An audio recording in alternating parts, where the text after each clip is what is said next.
this will be available in a printed pattern, so you can cut all your own parts, or you can buy the kit that'll come with the buckles, needles, and thread, and all the parts with the stitching holes already in them. The small bottles will be a 20 milliliter, and the bigger one is a 40 milliliter, and these will fit anything at the 40 or less, and these will fit anything 20 or less. So even if you go all the way down to just a 20, that's going to fit it. And what's cool is these can come off and go on your belt, or you can just wear one or both or all three. This one will actually squeeze into one of those smaller ones if you want. So it's got some customability. And I did find these cool little labels on Amazon. Came with a whole bunch in a pack. Quite a few different sizes.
Whenever you get to the end, you have a couple options. You can come in between the layers and tie a knot. That's usually what I do.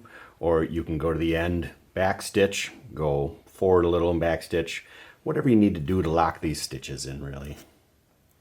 I like to go with the knot method because then you're not doubling back, making a thicker line of stitches. However, if you do that, you can back stitch, but before you start back stitching, like these 4 stitches, pull extra tight. So when you back stitch, it almost blends in. You almost can't even tell.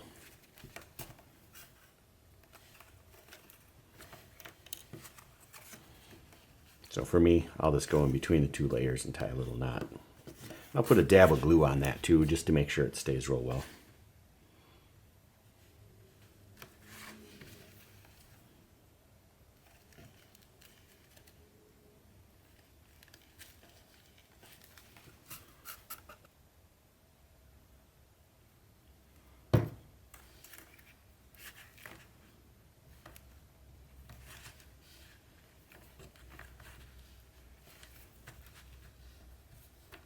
A lot of times what I'll do also is tap that with a mallet or something to flatten it out. But you can cut these. If you cut them too close, the knot could undo. But I'll cut it and just stuff those down in there a little bit. And then give it a tap with something. You're going to want to sew these 2 together first to make it a lot easier to sew it onto here. And I did it in a way so you can still access those holes easily. But anytime I have an edge like that, I like to go over the edge. Sometimes twice, but at least once. Kind of holds those parts together just a lot cleaner.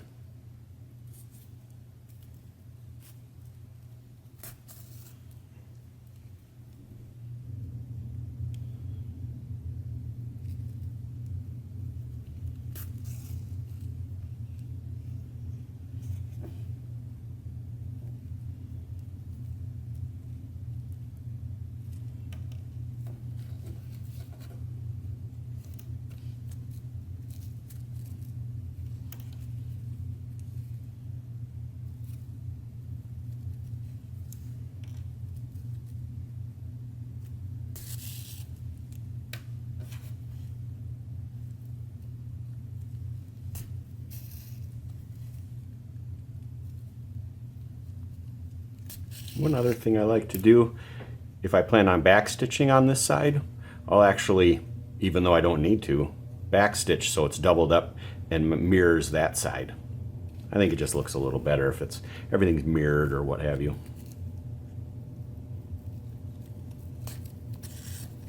If you're going to back stitch, you don't need to do this, but here's a little trick I like to do. If I'm going to tie a knot, I would prefer it be back a little bit, not right up to that end. So I'll actually stop going with the double needles and finish it out just with one.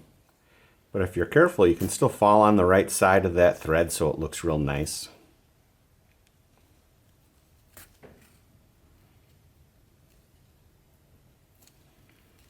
Just make sure you're taking a look at the hole and which side of the thread you want to fall on.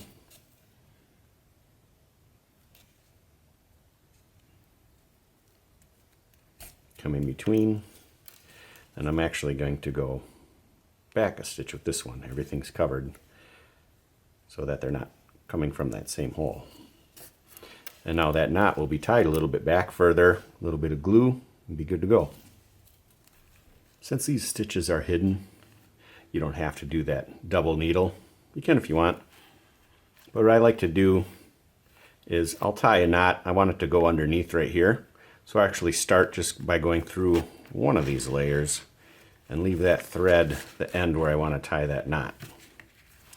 And then when I come back through, that's when I'll start going through both parts here.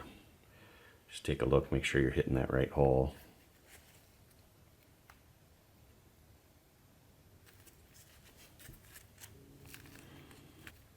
If you hold this up to the light and take a look through it, you can hold this so the holes line up, and it gets a little bit easier here.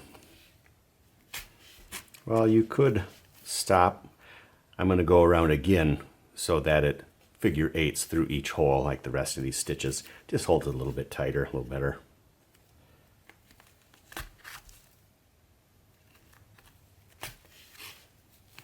And these stitches you do want to pull a little bit tighter than you usually would.